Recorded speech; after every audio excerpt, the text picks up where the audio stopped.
can see my screen now. Yes, sir. Sure. Okay. So here we go.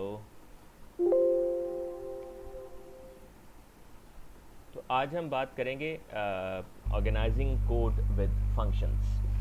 Functions क्या होते हैं, उनकी prototype, definition, parameters कैसे पास किए जाते हैं, ओवरलोडिंग क्या होती है, रिकर्जन क्या होती है, और लैम्डा फंक्शंस के बारे में अभी फ़िलहाल हम बात नहीं करेंगे, that is slightly advance topic.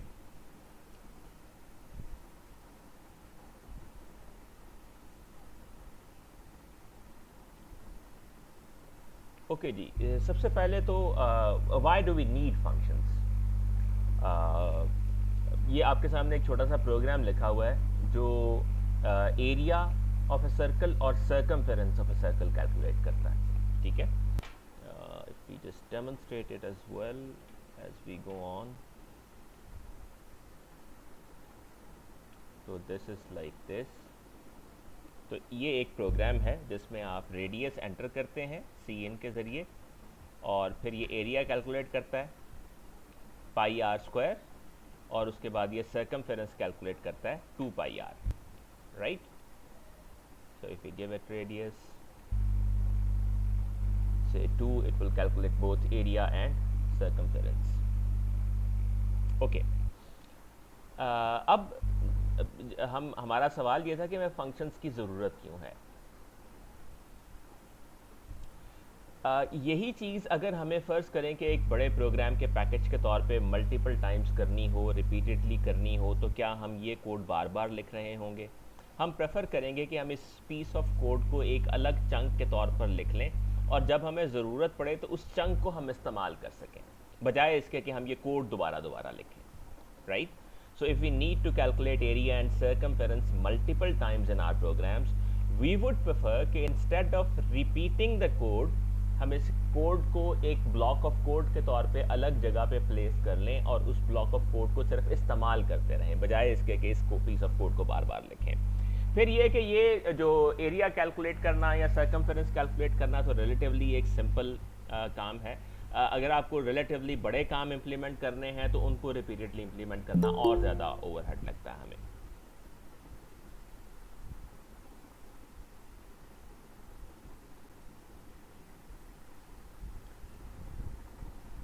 इसी चीज़ को हमने यहाँ पे यूँ किया कि हमने इनको फंक्शंस के तौर पे लिख दिया, ठीक है। हमने एरिया का भी एक फंक्शन बना दिया यहाँ पे, और सर्कमफेरेंस का भी एक फंक्शन बना दिया। अगर आप इसको देखें गौर से, हमने थोड़ी सी बात पहले की थी ये फंक्शंस के बारे में। सबसे पहले हमें फंक्शन की प्रोटोटाइप बतानी होती है। आपने इंक्लूड आयो स्ट्रीम कर लिया, यूजिंग नेम स्पेस एसटीडी, हमने कांस्टेंट डिफाइन किया हुआ है ऊपर पाई। उसके बाद हम फंक्शंस की प्रोटोटाइप लिख रहे हैं। प्रोटोटाइप में बेसिकली आप बताते हैं रिटर्न टाइप, और अगर कोई इनपुट्स हैं उसकी तो उनकी इनपुट्स की टाइप्स, ठीक है। आपने ये बताया डबल एरिया और ये एक इनपुट लेगा, फिर डबल सर्कमफेरेंस और ये भी एक इनपुट लेगा, ठीक है। उसके बाद मेन के बाद आपने इनकी डेफिनेशन लिखी, यानी कि ये फंक्शन करते क्या हैं। आपने लिखा डबल एरिया और उसको यहाँ पे एक्सप्लेन कर दिया, ये रिटर्न करता है पाई इंटू रेडियस, और इसी तरीके से सर्कमफेरेंस जो रिटर्न करता है 2 इंटू पाई इंटू आर। और यहाँ पे फिर आप फाइनली इनको कॉल कर रहे हैं। एरिया आपने नाम लिखा प्रोसीजर का, फंक्शन का, और फिर आगे इसको एक आर्ग्यूमेंट पास कर दिया। इसी तरीके से सर्कमफेरेंस और उसको एक आर्ग्यूमेंट पास कर दिया। तो इसको भी हम डेमोन्स्ट्रेट करके देखते हैं।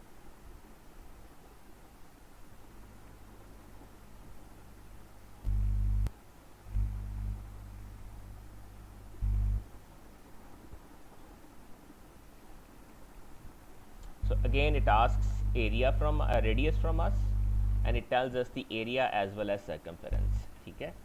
So you see the function prototype और सिग्नेचर। प्रोटोटाइप को हम सिग्नेचर भी कहते हैं। इसमें हम बताते हैं रिटर्न टाइप क्या होगी, नाम क्या होगा, और इनपुट्स की टाइप्स क्या होगी।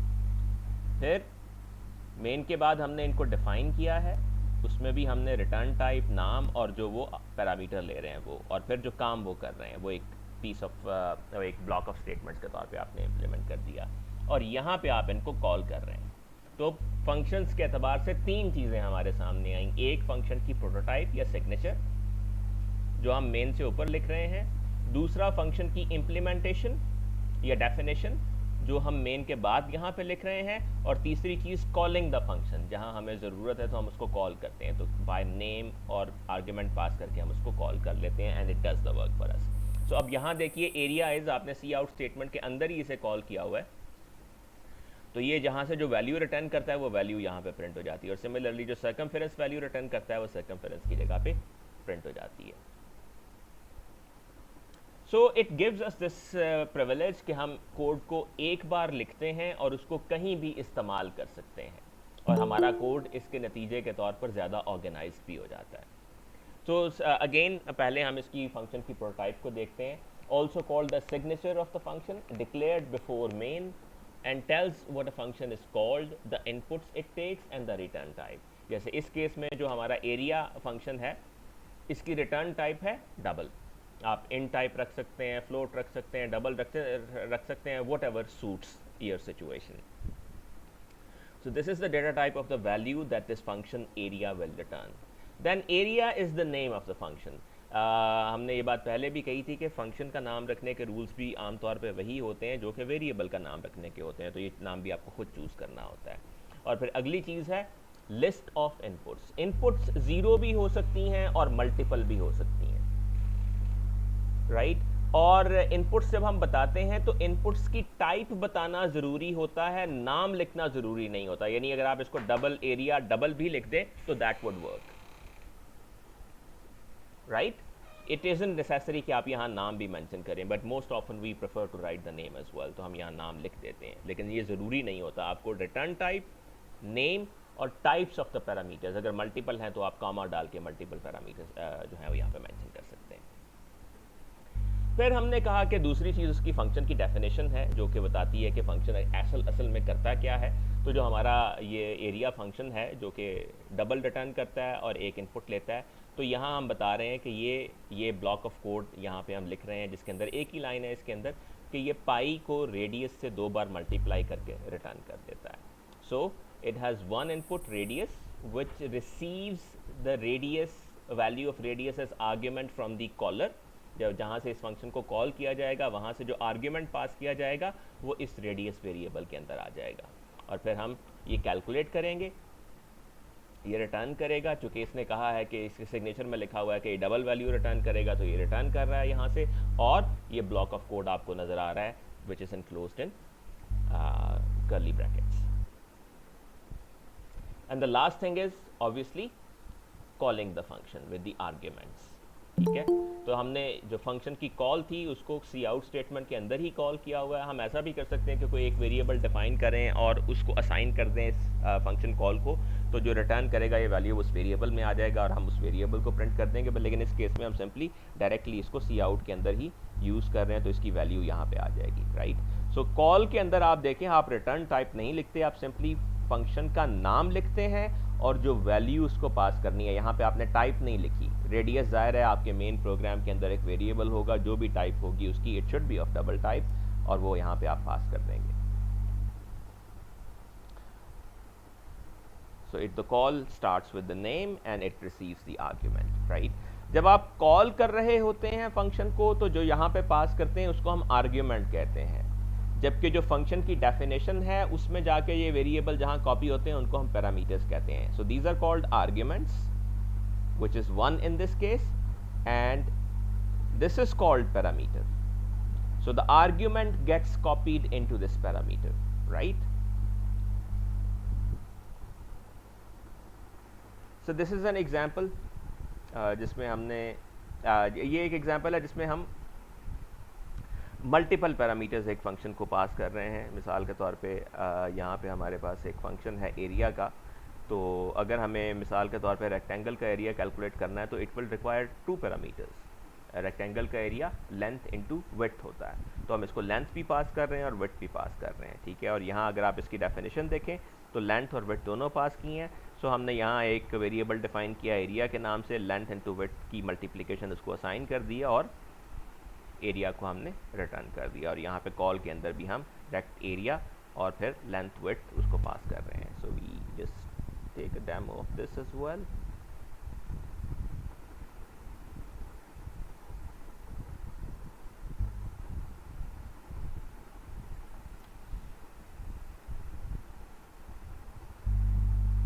So 5, 6 and 5 into 6, 30 is the rectangle area. आप यहाँ पे ऐसा भी कर सकते हैं कि आप directly return लिखते हैं without using an extra variable. So that would work as well.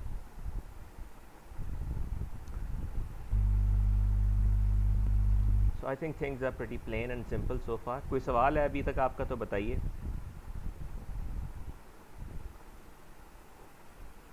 So as I said, these are the arguments जो आप कॉल में दे रहे हैं, separated by the comma here, and these arguments get copied into the parameters in the function definition, and those are also separated by commas. जितने भी होंगे उनके दरमियान comma separation आप कर देंगे. And next is a function that doesn't take any input and doesn't return any value. So मिसाल के तौर पे यहाँ आपको नज़र आ रहा है void. Void simply means of no type, or we can also say nothing. So that means we are saying that we have a function named say hello. It does not return anything and it does not take any input. Void indicates it returns nothing, and empty parenthesis indicate that it has no parameters as well. So जब आप इसको main से call करेंगे, say hello, it will simply be called the definition. It will print out a statement that is hello world and then it will return. Void function जो होता है उसमें return का इस्तेमाल optional होता है. आप एक अगर return लिखेंगे तो कुछ साथ value नहीं लिखेंगे, because it will be returning empty statement, empty value, nothing. It will be kind of returning a value of no type or nothing. So आप return ना भी लिखें तो it's all right. You can simply skip writing this return because the function is not promising any value as a return value.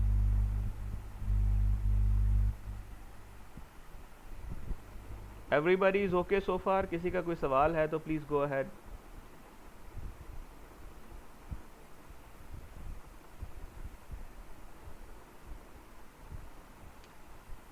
ये सारे सो रहे हैं. Okay sir, clear है.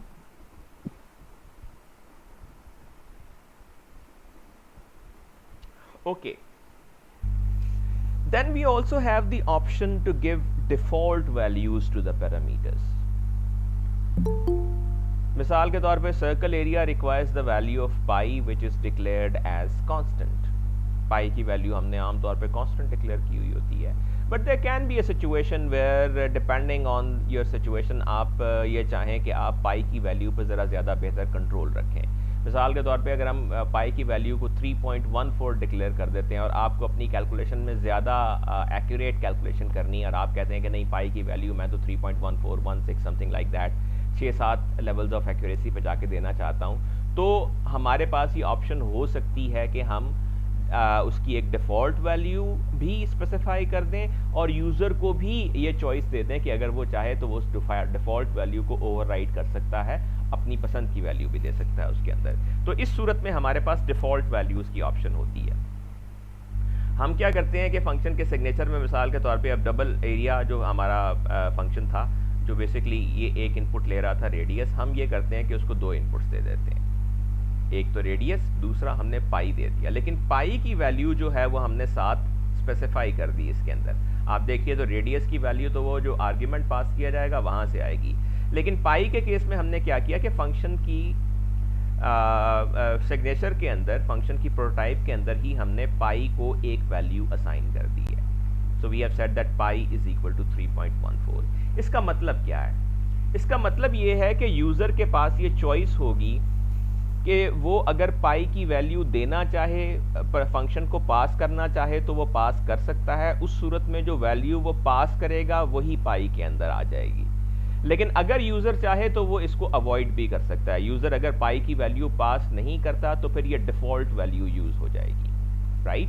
सो आपकी कैलकुलेशन में दोनों पॉसिबिलिटीज़ ऐड हो गई. आप वैल्यू देंगे तो वो वैल्यू इस्तेमाल हो जाएगी, नहीं देंगे तो ये डिफ़ॉल्ट वैल्यू जो हमने इसको असाइन की है यहाँ पे 3.14 ये इस्तेमाल हो जाएगी, right. So area can be called with 1 or 2 argument. If area is called with 1 argument, the value of pi defaults to 3.14 as given in the declaration, and if the value is provided as input, then that particular value that you provide will be used as the value of pi. So access default parameters example.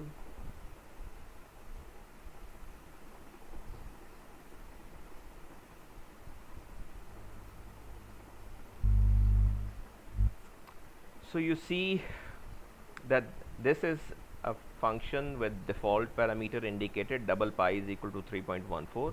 अब यहाँ पे आप आते हैं, radius की value input करते हैं, ठीक है, फिर आप कहते हैं पाई इज़ 3.14 के जो हमने अपने प्रोग्राम के इसके अंदर इसकी डिफ़ॉल्ट वैल्यू रखी हुई 3.14 रखी हुई. Do you wish to change this? आप चाहते हैं कि आप पाई की वैल्यू खुद से कोई मुख्तलिफ एंटर करें. अब आप येस या नो एंटर कर सकते हैं, ठीक है. अगर आप येस एंटर करते हैं तो आपको यहाँ पे इनवाइट किया जाता है कि आप पाई की नई वैल्यू एंटर करते हैं. एंटर न्यू पाई, राइट, और आप यहाँ पे सी इन की मदद से न्यू पाई में कोई वैल्यू एंटर कर सकते हैं. और फिर जो एरिया कॉल हो रहा है प्रोसीजर फंक्शन, वो रेडियस और न्यू पाई दोनों वैल्यूज़ ले रहा है. और अगर आपने येस एंटर नहीं किया, नो एंटर किया है, तो फिर आप क्या करेंगे कि आप एरिया को सिंपली रेडियस के साथ कॉल कर लेंगे. तो यानी अगर आपने डिफ़ॉल्ट पैरामीटर कोई स्पेसिफाई किया हुआ है, डिफ़ॉल्ट वैल्यू के साथ कोई पैरामीटर स्पेसिफाई किया हुआ है फंक्शन की डेफिनेशन के अंदर, तो उस सूरत में आप उसको स्किप करके भी कॉल कर सकते हैं और उसके साथ भी कॉल कर सकते हैं, right. So if you take a trace of this, enter radius, I say 2. Do you wish to enter the value of pi yourself? से हम कहते हैं कि नहीं, हमें नहीं करनी. तो उस सूरत में एक ही वैल्यू फंक्शन को पास की गई, ये वाला पार्ट एग्जीक्यूट हुआ, रेडियस की वैल्यू गई और पाई की वैल्यू डिफ़ॉल्ट जो ऊपर हमने फंक्शन प्रोटोटाइप में दी हुई है वही इस्तेमाल होगी 3.14.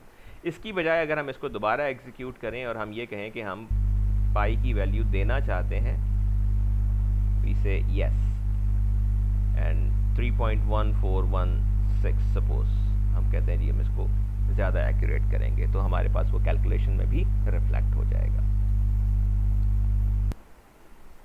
Got the idea of default value?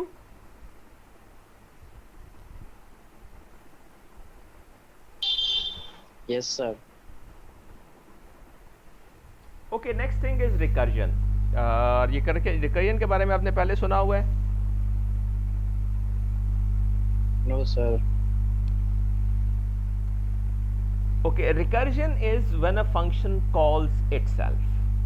आप यूं कहें कि जब प्रॉब्लम को in terms of problem he define किया जा सकता हो तो हम उसको रिकर्जन कहते हैं. तो एक फंक्शन अपने आप को जब खुद दोबारा कॉल करता है तो हम कहते हैं कि वो फंक्शन रिकर कर रहा है. आपने मैथमेटिक्स में कभी पढ़ा होगा रिकरिंग डेसिमल के बारे में.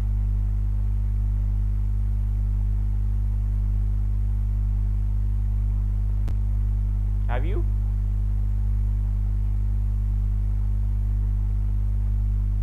जी सर.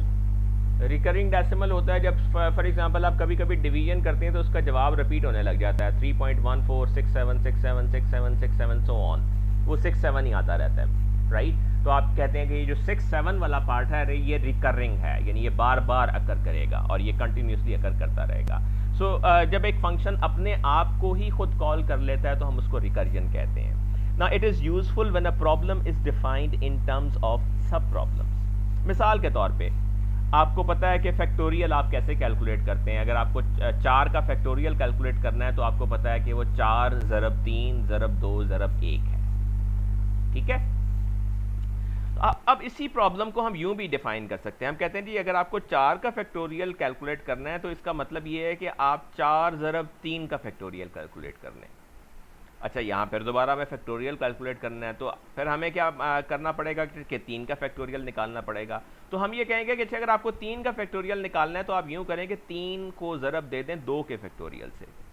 तो अब हमें 2 का फैक्टोरियल निकालना पड़ेगा. तो 2 का फैक्टोरियल क्या होगा? 2 ज़रब 1 का फैक्टोरियल. और 1 का फैक्टोरियल क्या होगा? हम कहते हैं जी 1 का फैक्टोरियल 1 ही होता है, इसको कैलकुलेट करने की ज़रूरत नहीं होती.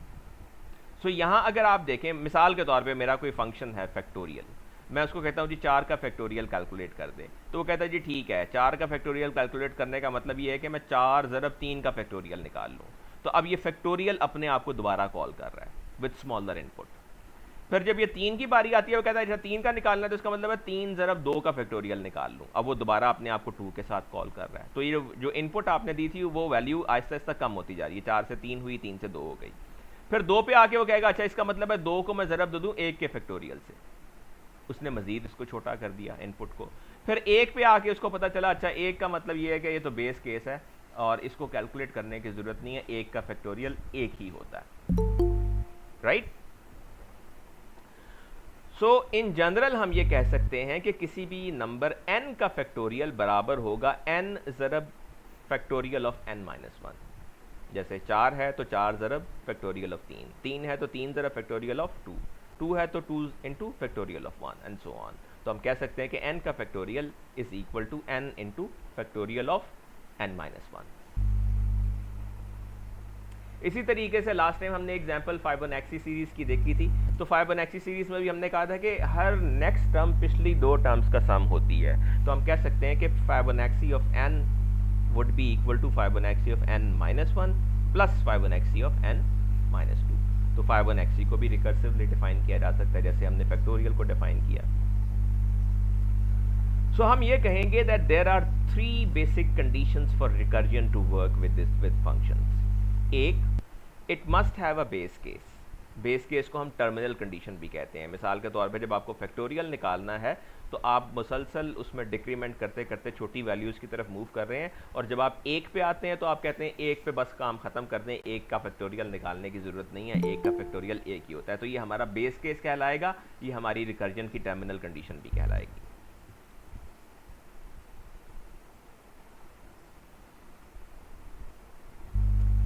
सो एक चीज तो हो गई बेस केस। दूसरा, must change it's state and move towards base case. जैसे हम यहाँ 4 से शुरू किया तो हम इसको 3 पे, फिर 2 पे, फिर 1 पे लेके आ गए। तो बेसिकली आप बेस केस की तरफ मूव कर रहे हैं। आप इनपुट जो आपने दी थी वो नंबर आहिस्ता आहिस्ता कम होता जा रहा है और वो बेस केस की तरफ मूव कर रहा है। तो हमारे पास बेस केस होना चाहिए और एक ऐसा मैकेनिज्म भी होना चाहिए जो हमें बेस केस की तरफ लेकर जाए। और तीसरी चीज़, the function must call itself recursively. तो आप ये देखें, ये फंक्शन 4 के साथ, फिर 3 के साथ, फिर 2 के साथ, फिर 1 के साथ रिपीटेडली अपने आप को ही कॉल कर रहा है। So we see this example now. यहाँ पे अगर आप देखें तो ये एग्जांपल आपको नज़र आ रही है। तो आपने प्रोसीजर का सिग्नेचर लिखा यहाँ पे फंक्शन का, इंट, ये इंटीजर वैल्यू रिटर्न करेगा, नाम इसका फैक्टोरियल रख लिया, और ये एक पैरामीटर ले रहा है जो कि इंटीजर टाइप का जो नंबर है जिसका आप फैक्टोरियल कैलकुलेट करना चाहते हैं। और अगर आप इसकी डेफिनेशन देखें तो ये बहुत सादा सी डेफिनेशन है। We say that if n is greater than 1, हम यहाँ आते हैं, हम मिसाल के तौर पे 4 का फैक्टोरियल निकाल रहे हैं, तो हम कहेंगे कि 4 आया यहाँ पे, 4 1 से बड़ा है, तो रिटर्न नम यानी 4 ज़रब फैक्टोरियल ऑफ 4 माइनस 1 3। तो आप 4 ज़रब फैक्टोरियल ऑफ 3 निकाल लें। अब फैक्टोरियल ऑफ 3 अपने आप को दोबारा कॉल कर रहा है, यहाँ पे ये दोबारा अपने आप को कॉल करेगा, यहाँ पे नाम में 3 आ जाएगा। 3 भी 1 से बड़ा है तो ये कहेगा अच्छा ये 3 इंटू फैक्टोरियल ऑफ 2 निकाल लें, ये दोबारा अपने आप को कॉल कर लेगा। ये 2 के साथ अब कॉल हुआ है, तो जब ये 2 के साथ कॉल होगा तो ये 2 भी 1 से बड़ा, तो ये कहेगा 2 इंटू फैक्टोरियल ऑफ 1, ये 1 के साथ दोबारा कॉल हो जाएगा। अब जब 1 पे आएगा तो आप देखेंगे if num is greater than 1 तो ये कंडीशन फॉल्स हो जाएगी। अब नम 1 है तो 1 1 से बड़ा नहीं होता, तो बेस केस आ गया, रिटर्न 1। अब ये सारे फंक्शंस 1 बाय 1 रिटर्न करेंगे, पहले 1 वाला रिटर्न करेगा, फिर 2 वाला करेगा, फिर 3 वाला करेगा, फिर 4 वाला करेगा। तो जब वो सारी मल्टीप्लिकेशन होगी तो आपके पास फैक्टोरियल कैलकुलेट हो चुका होगा, और यहाँ पे आप इस फंक्शन को कॉल कर रहे हैं। So we see a demo of this.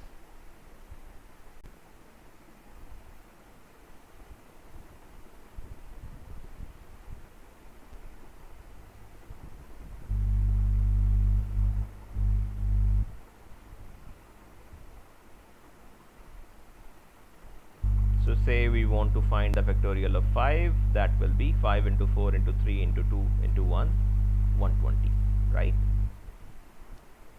And if you see here, so this is your recursive call, the function is calling itself.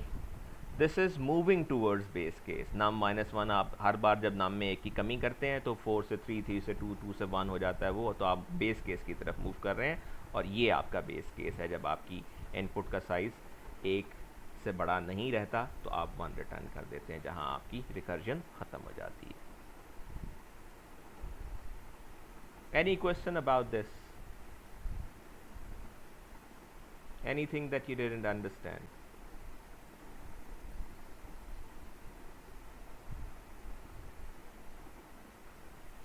यार आप कितने अच्छे बच्चे हैं, आपको सारी बातें इतनी आसानी से समझ आ जाती हैं।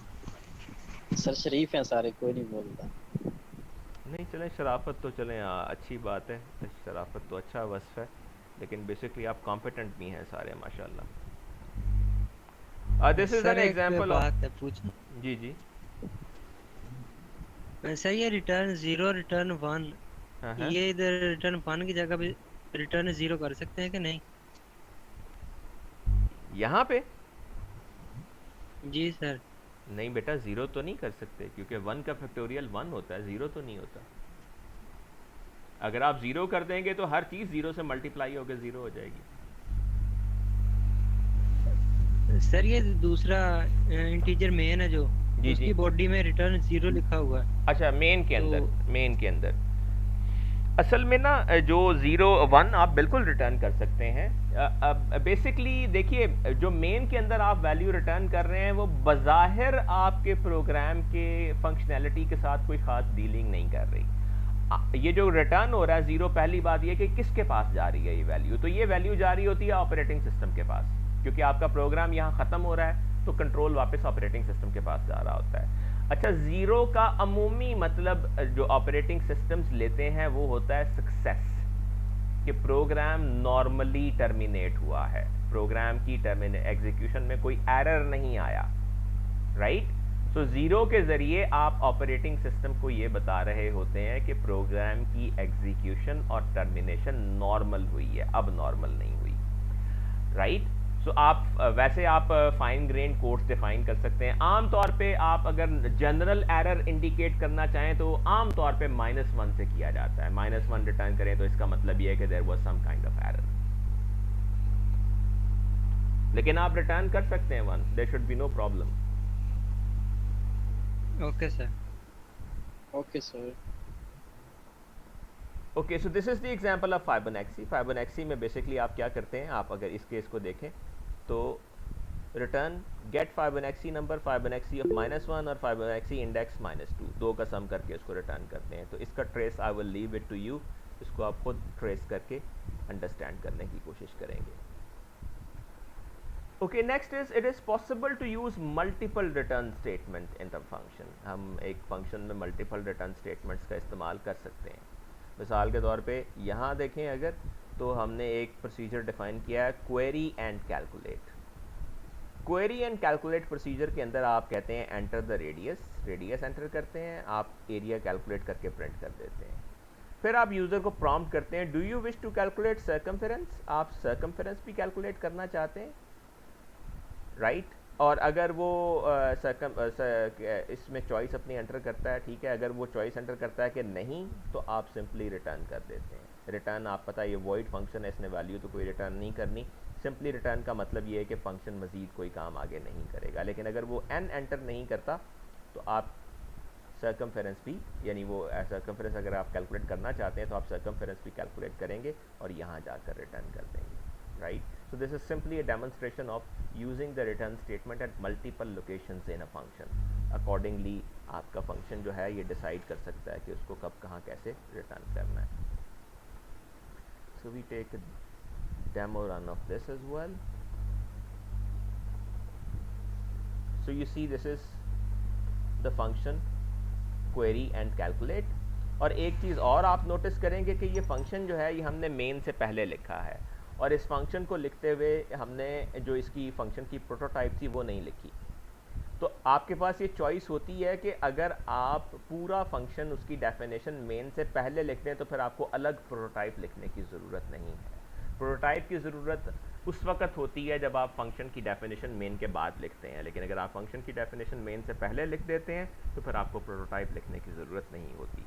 तो इस फंक्शन के अंदर आप एरिया प्रिंट करते हैं और फिर यूज़र को प्रॉम्प्ट करते हैं कि क्या वो सर्कमफेरेंस भी कैलकुलेट करना चाहता है या नहीं, राइट। सो हम कहते हैं जी रेडियस 6 है, तो उसने हमें एरिया प्रिंट कर दिया, फिर उसने कहा जी आप सर्कमफेरेंस मालूम करना चाहते हैं। अगर हम एन यानी नो एंटर करते हैं तो वो चेक करता है, अगर एन किया है तो यहीं से रिटर्न कर जाए। यहीं फंक्शन में जब भी रिटर्न स्टेटमेंट एग्जीक्यूट होती है तो फंक्शन उसके बाद मज़ीद आगे कोई काम नहीं करता। तो अगर यूज़र नो एंटर करता है, हम नो एंटर करते हैं तो ये यहीं से रिटर्न कर जाएगा, और अगर हम येस एंटर करते हैं या नो के अलावा कुछ और एंटर करते हैं तो फिर ये सर्कमफेरेंस कैलकुलेट करेगा और फिर रिटर्न करेगा, राइट। सो सपोज आई से यस, तो अब इसने सर्कमफेरेंस भी प्रिंट कर दिया, ठीक है। वैसे अगर हम ये रिटर्न स्टेटमेंट स्किप भी कर दें तो that should be all right, because it's a void function, so we don't really are compelled to return. लेकिन ये रिटर्न स्टेटमेंट ज़रूरी है, क्योंकि अगर ये रिटर्न स्टेटमेंट यहाँ पे नहीं लिखेंगे तो उस सूरत में हमें ये प्रॉब्लम होगा कि फंक्शन नो के केस में भी सर्कमफेरेंस कैलकुलेट कर देगा। लाइक अगर मैं इसको, तो अब बेसिकली एंटर रेडियस से आई set 6 and now I say no and it still prints the circumference. अच्छा, फर्ज करें मैं इस सिचुएशन में n की बजाय y या कुछ और एंटर करता हूं, तो क्या सर्कमफेरेंस प्रिंट होगा फिर?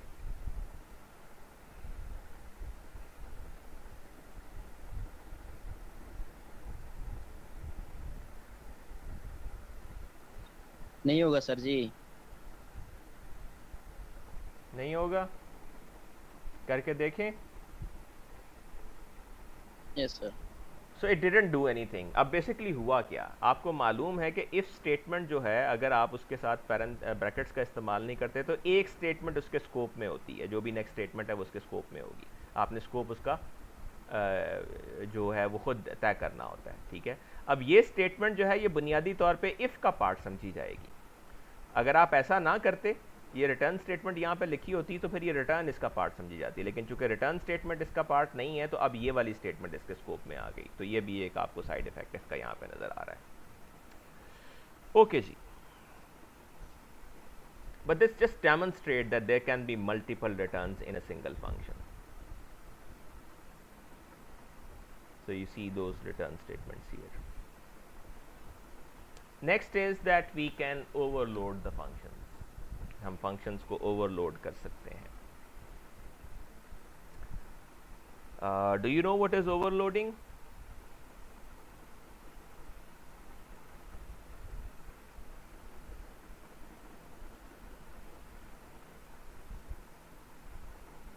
प्यारे बच्चों, आपको No, पता है ओवरलोडिंग क्या होती है? No sir.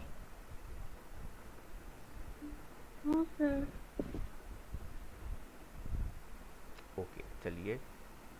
Overloading basically is a functions with same name and return type but different parameters are called overloaded functions. यानी आपका एक फंक्शन है, आप एक ही नाम से मल्टीपल फंक्शन बना सकते हैं, उनका नाम और रिटर्न टाइप सेम होगी लेकिन उनके पैरामीटर्स में फ़र्क होगा, तो हम कहेंगे कि ये फंक्शंस एक दूसरे के ओवरलोड्स हैं, ठीक है। मिसाल के तौर पे, to calculate the area of circle, area needs one parameter which is radius. हमने अगर सर्कल का एरिया निकालना है तो हमें सिर्फ रेडियस की वैल्यू चाहिए, जबकि रेक्टेंगल का अगर एरिया निकालना हो तो हमें लेंथ और विड्थ दोनों चाहिए। फ़र्ज़ करेंगे हमने चूँकि दोनों कामों में एरिया ही निकालना है, तो हम इनका जो फंक्शन का नाम है वो एरिया ही रखना चाहते हैं, तो हमें बिल्कुल ये इजाज़त है कि हम इन दोनों का नाम एरिया रख सकते हैं, रिटर्न टाइप भी सेम रख सकते हैं, डबल एरिया, लेकिन इनके पैरामीटर्स में फ़र्क है। ये एरिया एक पैरामीटर ले रहा है डबल रेडियस, और ये एरिया दो पैरामीटर्स ले रहा है double length and double height. तो आप ये दोनों फंक्शन क्रिएट कर सकते हैं एक ही प्रोग्राम के अंदर, इनका नाम और रिटर्न टाइप सेम है लेकिन इनके पैरामीटर्स डिफरेंट हैं, तो ये दोनों फंक्शंस एक दूसरे के क्या कहलाएंगे? ओवरलोड्स। ये एक दूसरे के ओवरलोड्स कहलाएंगे। हम कहेंगे कि हमने फंक्शंस को ओवरलोड कर दिया है। This is called the overloading of functions, ठीक है। So this is an example. I guess इस एग्जांपल को यहाँ से देखने की बजाय हम एग्जीक्यूशन एनवायरनमेंट में ही देखते हैं। This is slightly lengthy, so okay. अब ये देखिए, सबसे पहले आपने क्या किया, इंक्लूड्स के बाद आपने ये दोनों ओवरलोड्स जो हैं इनके सिग्नेचर्स यहाँ पे लिख दिए। This is the overload for circle and this is the overload for rectangle, right? उसके बाद डेफिनेशन देख लेते हैं। एरिया की डेफिनेशन जो सर्कल के लिए है और जो रेक्टेंगल के लिए है। तो सर्कल के लिए वो पाई आर स्क्वायर रिटर्न कर देता है और रेक्टेंगल के लिए वो लेंथ इनटू विड्थ रिटर्न कर देता है, राइट। अब हम मेन के अंदर आते हैं। मेन के अंदर आके आप कहते हैं enter R for rectangle and C for circle. तो अगर आप आर एंटर करेंगे तो आप रेक्टेंगल का एरिया कैलकुलेट कर लेंगे, वरना सी एंटर करेंगे तो आप सर्कल का एरिया कैलकुलेट कर लेंगे। So you enter the character here. So if you entered C, you will be asked to enter the radius and you will be calculating the area of the radius here. On the contrary, if you enter r, so you will be asked to enter the value for length and width and you will be calculating the area of a rectangle here.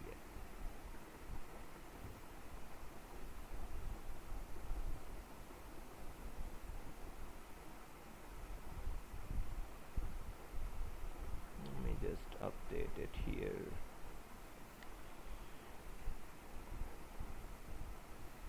So let's just see it by executing.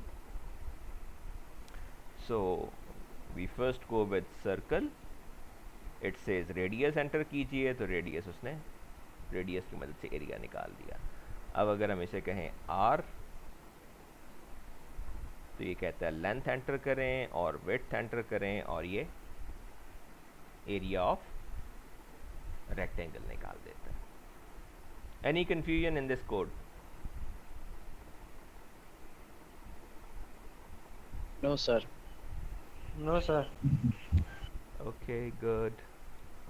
So you can create even more than 2 overloads. आप 2 से ज़्यादा overloads भी create कर सकते हैं। Next is passing array of values to functions. अभी तक हम जो values pass कर रहे थे वो normal values थी, वो integers, floats, characters कुछ भी हो सकते हैं, but it is possible to pass the arrays to functions as well. हम functions को arrays भी pass कर सकते हैं, ठीक है। मिसाल के तौर पे ये एक फंक्शन की प्रोटोटाइप लिखी हुई है जो कि इंटीजर्स को डिस्प्ले करता है। एक मिनट ज़रा होल्ड कीजिए।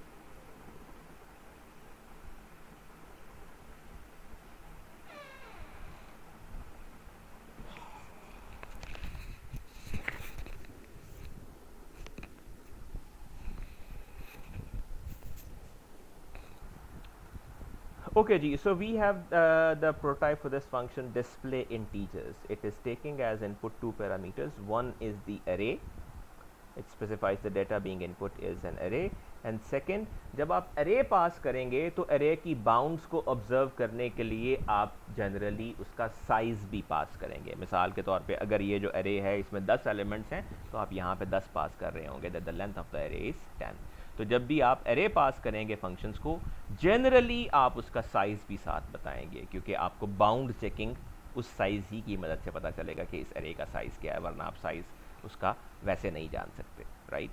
सो हम इस एग्जाम्पल को भी यहीं चल के देख लेते हैं। यहाँ पे भी हमने ओवरलोड्स बनाए हैं इसके। So see as I told you earlier कि अगर हम फंक्शन की डेफिनेशन मेन से पहले लिखते हैं तो हमें अलग प्रोटोटाइप नहीं लिखनी पड़ती। सो this is what is happening here. तो यहाँ एक डिस्प्ले अरे है जो इंटीजर अरे ले रहा है और लेंथ ले रहा है, और दूसरा डिस्प्ले अरे है, ये उसी का ओवरलोड है। यू सी इसकी रिटर्न टाइप वॉइड ही है, नाम डिस्प्ले अरे ही है, लेकिन और इसका एक पैरामीटर सेम है इंट लेंथ, लेकिन इसका जो पहला पैरामीटर है वो डिफरेंट है। जो पहला फंक्शन है वो इंटीजर अरे ले रहा है और ये कैरेक्टर अरे ले रहा है। सो ये दो ओवरलोड्स हैं इस फंक्शन के, ठीक है। मेन में आपने एक इंटीजर अरे डिक्लेयर किया साइज 4 के साथ, और फिर आपने यहाँ पे एक कैरेक्टर अरे डिक्लेयर किया जिसका साइज आपने 7 रखा है, और फिर आप दोनों के लिए डिस्प्ले अरे को कॉल कर रहे हैं ताकि आप उनके कंटेंट्स को प्रिंट कर सकें। पहला अरे चूँकि 4 है उसका साइज़, तो आपने 4 उसमें लेंथ में पास कर दिया, और दूसरे का चूँकि 7 है तो आपने 7 पास कर दिया। और यहाँ आप कंटेंट्स को डिस्प्ले करने के लिए आपने एक फॉर लूप लगाई for index starting from 0, index less than length, plus plus index, और सी आउट नंबर्स एट इंडेक्स। तो 0 के लिए ये 0th इंडेक्स को प्रिंट कर देगा, फिर 1 का इजाफा करेगा, फिर इंडेक्स 1 पे, फिर इंडेक्स 2 पे, फिर इंडेक्स 3 पे, और फिर उसके बाद इंडेक्स जो है वो लेंथ से बढ़ जाएगा, से छोटा नहीं रहेगा। जब 4 होगा तो इट विल 3 होगा तो वो छोटा नहीं रहेगा, it will now be exiting now. उसके बाद आप न्यू लाइन एक कैरेक्टर प्रिंट कर रहे हैं, और सिमिलरली अरे के केस में भी आप एग्जैक्टली वही लूप इस्तेमाल कर रहे हैं, अदर देन द फैक्ट कि आप इस केस में एक कैरेक्टर अरे को पास कर रहे हैं और आप उसके कंटेंट्स को प्रिंट कर रहे हैं। So here you see that you have been able to print both of these things. Any question, any confusion?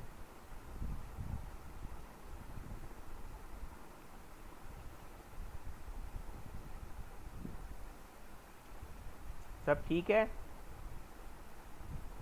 Yes, sir. Okay, good.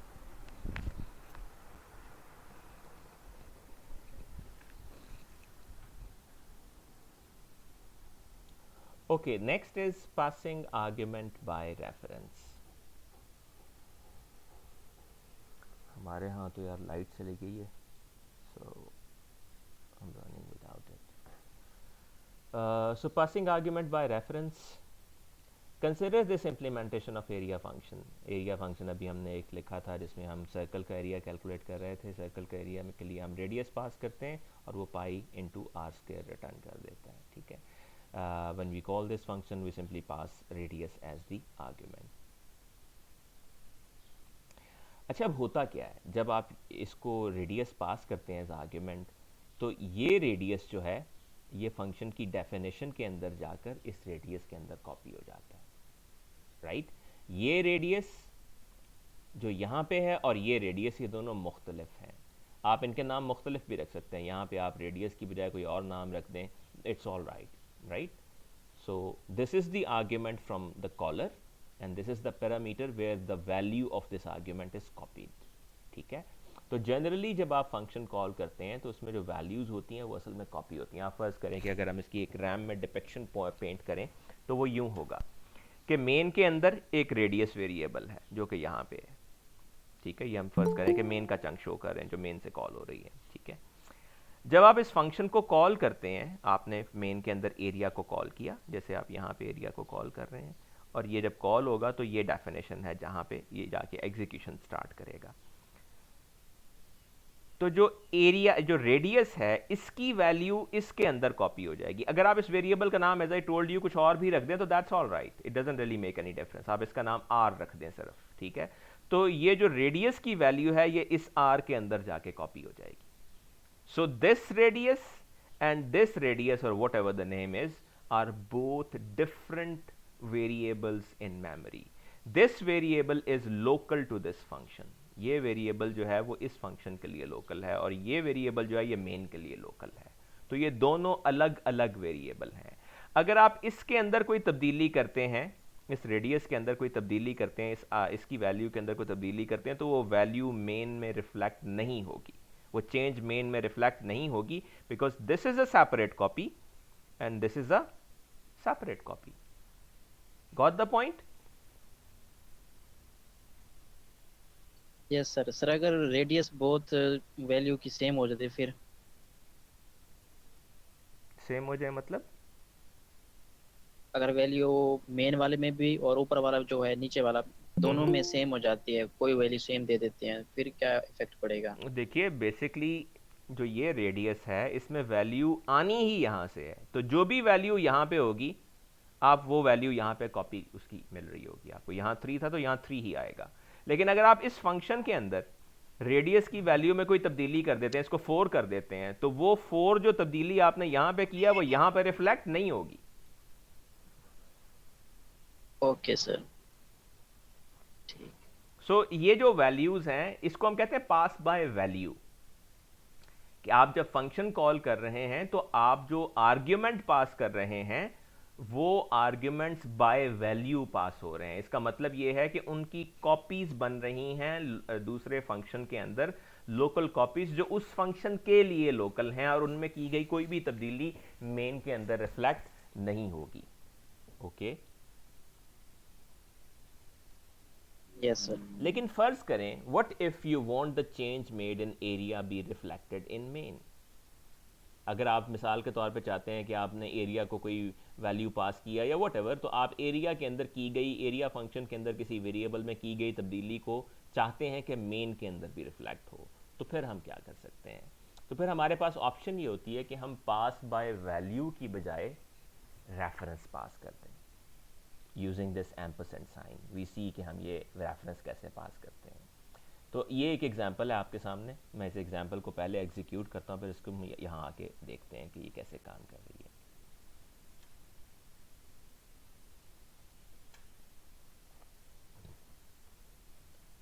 तो यहाँ आप देखें मेन के अंदर आप रेडियस एंटर करते हैं, आपने एक वेरिएबल डिक्लेयर किया एरिया फेच्ड और इसको 0 से इनिशियलाइज कर दिया। अब जो एरिया हमें वो फंक्शन रिटर्न करेगा वो हम इस वेरिएबल में रिसीव करना चाहते हैं। आपने एरिया फंक्शन कॉल किया, एरिया फंक्शन 2 पैरामीटर्स ले रहा है, एक रेडियस और एक ये एरिया फेच्ड। और यहाँ अगर आप डेफिनेशन में देखें तो एरिया तो जैसे पहले पास कर रहे थे वैसे ही पास कर रहे हैं, लेकिन जो ये एरिया रेडियस सॉरी जो एरिया फेस्ट वेरिएबल है इसकी वैल्यू कॉपी होगी सेकंड पैरामीटर में जिसका नाम यहाँ पे रिजल्ट रखा हुआ है। आई टोल्ड यू कि आप यहाँ नाम सेम रखना चाहें या डिफरेंट रखना चाहें, इससे कोई फर्क नहीं पड़ता, दे आर स्टिल डिफरेंट। लेकिन आप यहाँ क्या कर रहे हैं, आपने रिजल्ट के नाम से एक वेरिएबल क्रिएट किया है और उसमें आप नॉर्मल वैल्यू की कॉपी लेने की बजाय आपने यहाँ पे ये एम्परसेंड इस्तेमाल किया है। ये एम्परसेंड बेसिकली ये बताता है कि आप नई कॉपी क्रिएट नहीं करेंगे वेरिएबल की, बल्कि पिछले ही वेरिएबल का एक निकनेम आपने यहाँ पे क्रिएट कर लिया है और मेमोरी में जिस जगह पे एरिया फेच्ड पड़ा था रिजल्ट भी उसी एरिया को टैंपर करेगा या मुतासर करेगा। अब यहाँ पे आप कहते हैं रिजल्ट में पाई इंटू आर आर करके इसका रिजल्ट डाल दें। यहाँ अगर देखें तो हम कोई चीज़ रिटर्न नहीं कर रहे, ये फंक्शन वॉइड फंक्शन है, it is not returning anything. बेटा अपना माइक बंद करें। सर बच्चियां वेट कर रही हैं, वो कह रही हैं सर हम एक्सेप्ट करें। एक ही स्टूडेंट है यहाँ पे जो कर लिया। ओके जी, सो ये जो एरिया फंक्शन है ये वॉइड फंक्शन है, it is not returning anything, ये कोई वैल्यू रिटर्न नहीं कर रहा। अब हम देखते हैं कि क्या एरिया फेस्ट के अंदर ये वैल्यू रिफ्लेक्ट हुई है या नहीं हुई। So we just run it and see radius हमने 6 एंटर किया और एरिया 113.098 यहाँ प्रिंट हो गया। अब अगर आप यहाँ देखें तो एरिया फेस्ट की वैल्यू यहाँ पे क्या है 0 और उसके बाद इस प्रोसीजर इस फंक्शन के अंदर हमने इसको कोई वैल्यू असाइन नहीं की। ठीक है, अब ये जो एरिया फेस्ट है इसकी वैल्यू तब्दील कहाँ पे हो रही है, वो यहाँ रिजल्ट में हो रही है और वो रिजल्ट में की गई तब्दीली हमें यहाँ पे अब नज़र भी आ रही है। Right, if you see it here तो ये एरिया फेस्ट जो है ये यहाँ इसमें रिजल्ट में जा रहा है। लेकिन इस केस में होता क्या है, मेन के अंदर आपके पास एक वेरिएबल है एरिया फेस्ट। ठीक है, जब आप ये फंक्शन कॉल करते हैं एरिया तो रिजल्ट के नाम से एक वेरिएबल है जिसमें ये वैल्यू अब बेसिकली जानी है, लेकिन रिजल्ट कोई नया वेरिएबल नहीं बन रहा बल्कि रिजल्ट इसी एरिया को इसी वेरिएबल को पॉइंट कर रहा है। उसके पास वो यूं समझ लें कि आपने एरिया फेस्ट का एक नेमोनिक क्रिएट किया, एक निक नेम क्रिएट किया, एक एलियस क्रिएट किया है रिजल्ट के नाम से। अब एरिया फेस्ट के जरिए आप कोई तब्दीली कर रहे हैं या रिजल्ट के जरिए कोई तब्दीली कर रहे हैं तो वो रिफ्लेक्ट होगी। रिजल्ट के जरिए आपने देखा रिजल्ट की वैल्यू यहाँ पे तब्दील की तो वो मेन के अंदर जब प्रिंट की तो वो तब्दील शुदा वैल्यू रिजल्ट की जो है एरिया फेस्ट के अंदर भी हमें नजर आई। So this is the effect of pass by reference. Pass by value में अलग अलग कॉपीज बनती हैं वेरिएबल्स की और अगर आप उस फंक्शन में जाके कोई तब्दीली करते हैं तो वो दूसरे फंक्शन में मेन में नज़र नहीं आती, लेकिन जब आप पास बाय रेफरेंस करते हैं तो वो वैल्यू चूँकि नया वेरिएबल नहीं बन रहा होता, उसकी कॉपी नहीं बन रही होती, तो वो वैल्यू में जो चेंज आपने की होती है वो नज़र आती है हमें। ये बात समझ आई? सर बच्ची वेट करिए, वो कह रही है कि मुझे ऐड करें। बेटा अभी किया तो है एक को, अब भी तो 150 किस्तों में आते हैं। ओके, अच्छा, अब इसको हम एक बार थोड़ा सा और यूँ डेमोन्स्ट्रेट करके भी देख सकते हैं। मिसाल के तौर पे ये देखिए, ये रेडियस है। रेडियस की वैल्यू यहाँ से इनपुट करते हैं, ये वहाँ जाके मैं ये करता हूँ,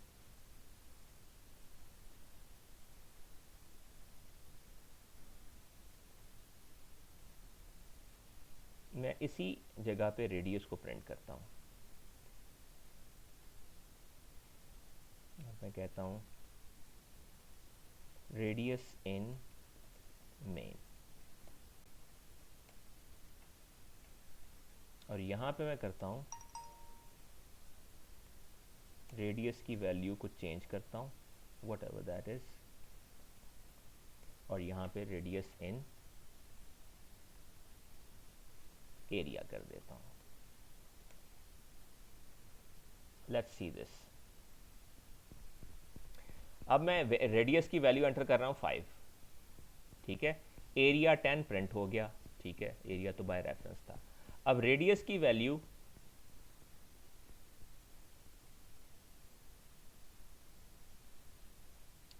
यहाँ अगर आप देखें तो इस फंक्शन के अंदर रेडियस की वैल्यू मैंने तब्दील की 10 कर दी, और रेडियस इन एरिया प्रिंट किया तो 10 प्रिंट हो गया, ठीक है। So radius in area is 10।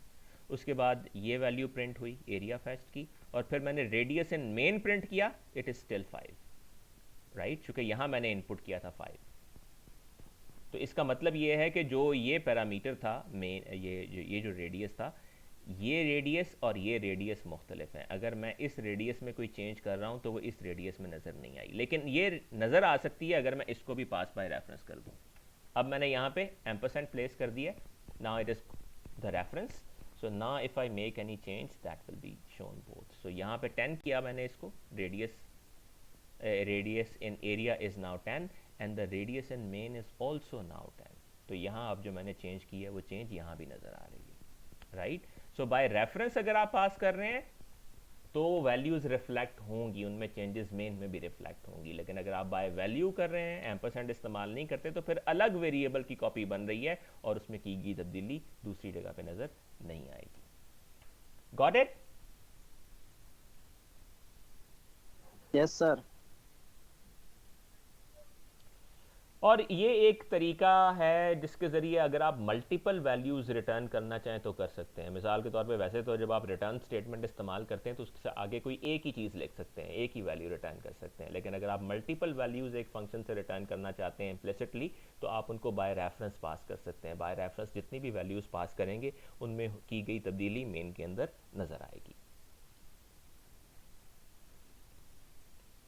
अच्छा, फिर ब्रीफली हम थोड़ा सा डिस्कस करते हैं कि एक फंक्शन कॉल जो है वो हैंडल कैसे होती है।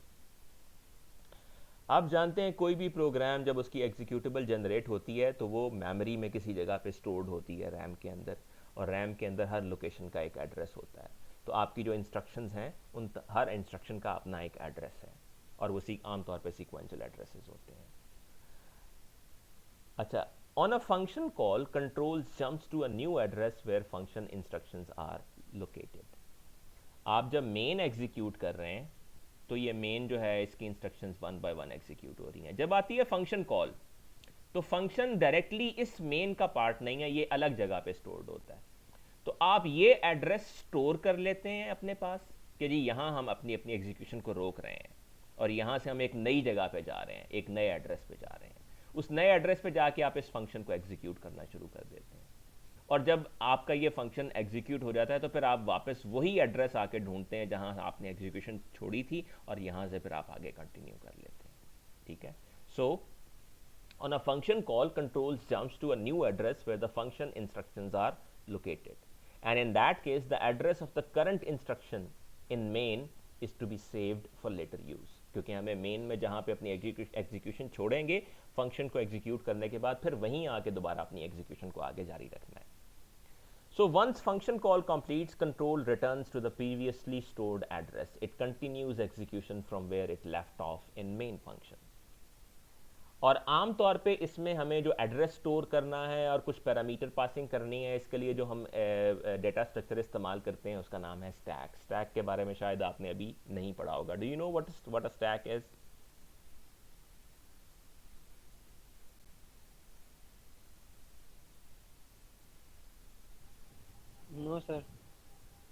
Okay, so we won't be really touching this in any detail कि स्टैक क्या है। स्टैक एक डेटा स्ट्रक्चर है जिसके अंदर हम ये सारा जो हमारा ओवरहेड है, एड्रेसेस हैं, पैरामीटर पासिंग के मतलब डेटा है, वो हम स्टैक में स्टोर करते हैं। You will learn about it later.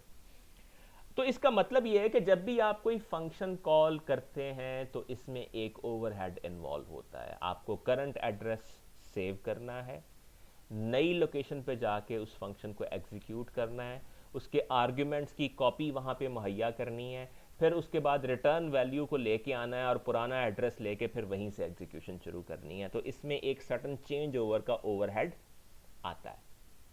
ठीक है, तो जब भी आप फंक्शन कॉल करते हैं उसके साथ एक सर्टन ओवरहेड इन्वॉल्व होता है। Now sometimes the functions are too simple, मसलन एक ही लाइन का फंक्शन है and you may want to avoid this overhead.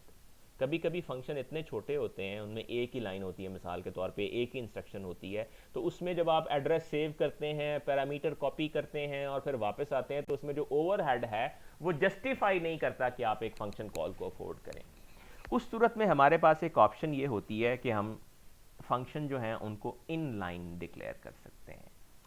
In line function में फ़ायदा ये होता है कि आप बनाते तो फंक्शन ही हैं, आप जो एक मॉड्यूलैरिटी अपने कोड में लाना चाहते हैं, ऑर्गेनाइजेशन लाना चाहते हैं, आप किसी लॉजिक को अलग से इम्प्लीमेंट करना चाहते हैं, आप उसको इम्प्लीमेंट तो अलग कर लेते हैं, लेकिन आप उसको जब इन लाइन डिक्लेयर करते हैं तो इसका मतलब ये होता है कि जब कंपाइलर इसको कंपाइल करेगा तो वो इसको अलग फंक्शन नहीं रहने देगा, बल्कि वहाँ पे जहाँ ये फंक्शन कॉल हो रहा है वहाँ पे डायरेक्टली इसका कोड प्लेस कर देगा, right? So the compiler will place the code directly where the call is made. ये बात समझ आई नहीं आई?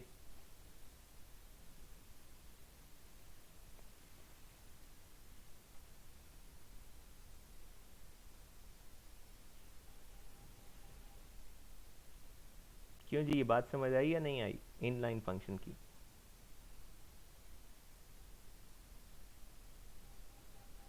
No sir. ओके, अगेन समझाते सर जी। ये एग्जांपल देखिए, where you are asked to enter an integer, you enter 2 and you get the double of it, which is 4. Mic बंद कर दें बेटा।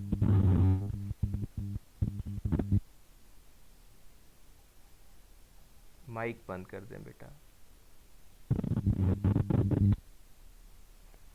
ओके, सो यू सी हमने एक फंक्शन यहाँ पे बनाया है डबल नाम, जो कि जो नंबर आप उसको देते हैं उसका डबल रिटर्न कर देता है। हम ये चाहते हैं कि ये फंक्शन जो हमने लिखा है इसमें जो इसको कॉल करने का ओवरहेड है वो हमें अफोर्ड ना करना पड़े। आप जब यहाँ लिखते हैं ना इन लाइन का मतलब ये है कि जहाँ ये फंक्शन कॉल हुआ है वहाँ पे फंक्शन कॉल की जगह पे इसका कोड प्लेस कर दिया जाए। तो कंपाइलर जब इस कोड को कंपाइल कर रहा होगा वो इस फंक्शन को ख़त्म कर देगा, और यहाँ जहाँ ये डबल नम कॉल हो रहा है यहाँ पे बेसिकली इस फंक्शन ने करना क्या है कि जो नंबर आप दे रहे हैं उसको डबल करना है, तो वो यहाँ पे input num multiplied by 2 directly ये लिख देगा, क्योंकि ये फंक्शन कर तो यही रहा है ना कि नंबर को 2 से मल्टीप्लाई कर रहा है। तो जब आप इसे इनलाइन डिक्लेयर करेंगे तो कंपाइलर इस फंक्शन को उठाएगा, यहां से खत्म करेगा, इसकी जो लॉजिक है जहां इसको कॉल किया जा रहा है वो लॉजिक की कोड वहां पे प्लेस कर देगा, दैट्स इट। इसका फायदा क्या होगा? अपेरेंटली हमारे कोड में जो हमने ऑर्गेनाइजेशन की सेक के लिए या रेपिटेशन की सेक के लिए एक चीज़ को फंक्शन के तौर पे लिखा है वो हमें लिखी हुई फंक्शन ही के तौर पे नज़र आएगी, और बैक एंड पे जो उसका कॉलिंग का ओवरहेड है वो हमें नहीं अफोर्ड करना पड़ेगा, क्योंकि कंपाइलर उसको फंक्शंस की बजाय डायरेक्टली कोड को उस जगह पे इंजेक्ट कर देगा इस तरीके से। तो फ्रंट एंड पे फंक्शन है, बैक एंड पे वो फंक्शन नहीं है, तो हम दोनों एडवांटेजेस ले लेते हैं। अब बात समझ आई? Yes sir. तो इन लाइन लिखने से आपके बाकी किसी चीज पे कोई फर्क नहीं पड़ेगा, वो फंक्शन है फंक्शन ही रहेगा, लेकिन कंपाइलर बैक एंड पे आपके लिए ये ऑप्टिमाइजेशन कर देगा कि फंक्शन कॉल का ओवरहेड आपके प्रोग्राम को बेयर नहीं करना पड़ेगा, आपके प्रोग्राम की फंक्शनैलिटी इंप्रूव हो सकती है उससे। लेकिन अगर एक फंक्शन बड़ा है, उसमें ज़्यादा लॉजिक इंप्लीमेंट की हुई है, तो फिर आपको फंक्शन कॉल को नॉर्मल रहने देना चाहिए, बिकॉज फिर उसको इनलाइन करेंगे तो वो कोड की रेपिटेशन बहुत ज़्यादा होगी। Okay, next is automatic return type deduction. C++14 से ऑनवर्ड, जैसे हमने पहले ऑटो कीवर्ड के बारे में बात की थी, C++14 से ऑनवर्ड फिर ये एक फीचर भी इंट्रोड्यूस हो गया कि आप जो एरिया जो फंक्शन अपना कोई बनाते हैं उसकी जो रिटर्न टाइप है आप उसको ऑटो रखते हैं। जैसे आप यहाँ देखें तो ये एरिया है फंक्शन, आपने इसकी रिटर्न टाइप को डबल या जो भी आपने रखना था उसकी बजाय ऑटो लिख दिया। ऑटो का मतलब ये है कि कंपाइलर जाने उसका काम जाने, वो खुद ही डिसाइड कर लेगा जिस किस्म की वैल्यू आप यहाँ पे एक्सपेक्ट कर रहे हैं वो इसकी वैल्यू उसी तरीके से इसकी डाटा टाइप्स डिसाइड कर देगा। So instead of specifying the return type you may use auto and let compiler deduce the return type for you on the basis of return values। जो भी आप वैल्यू रिटर्न कर रहे हैं और यहाँ पे गेट कर रहे हैं तो उसी बुनियाद पे वो इसकी डाटा टाइप जो है रिटर्न टाइप खुद ही डिसाइड कर देगा। Right, so this auto keyword will serve this purpose for you. One important thing with this is that function with auto return type must be defined before invoked for compiler to know the type where it is used। इस case में आपको करना ये ज़रूरी है, वैसे तो हम ये करते हैं ना कि यहाँ प्रोटोटाइप लिख देते हैं फिर मेन लिखते हैं, मेन के बाद डेफिनेशन लिख देते हैं, लेकिन जब भी आप कोई ऐसा फंक्शन बनाएंगे जिसकी रिटर्न टाइप आप ऑटो रखेंगे उसकी डेफिनेशन मेन से पहले लिखेंगे ताकि कंपाइलर के लिए डिडक्शन का काम जो है वो आसान हो सके। So if you are making any function with the return type auto you must define it before main. ठीक है जी, एनी कन्फ्यूजन हियर? ये तो एक सादा सा कॉन्सेप्ट है, I hope you got it. Yes sir. इसकी भी एग्जाम्पल को हम रन करके देख सकते हैं। This is with auto, you see ये वही एरिया फंक्शन है जो हमने पहले लिखा हुआ था, सिर्फ एक फ़र्क ये है कि इस केस में हम रिटर्न टाइप डबल की बजाय ऑटो लिख दिया हमने। So that would work for us. अगर आप इसको वापस डबल कर देंगे it will still work the same, but you are making things slightly easy for you by writing this auto, right? So that's it, that was what we had to discuss about functions। functions के बारे में जो ज़रूरी बातें थी हमने discuss कर ली। आगे कुछ सवाल हैं, कुछ एक्सरसाइजेज हैं, इन्हें आप कर लेंगे and this serves for us for now। कोई सवाल है तो बताइए। No sir. चलिए जी, ठीक हो गया। टेक योर टाइम, इंशाल्लाह कल हमारी मुलाकात होगी 8:30 बजे। कोशिश किया करें कि टाइम से आ जाया करें। Yes sir.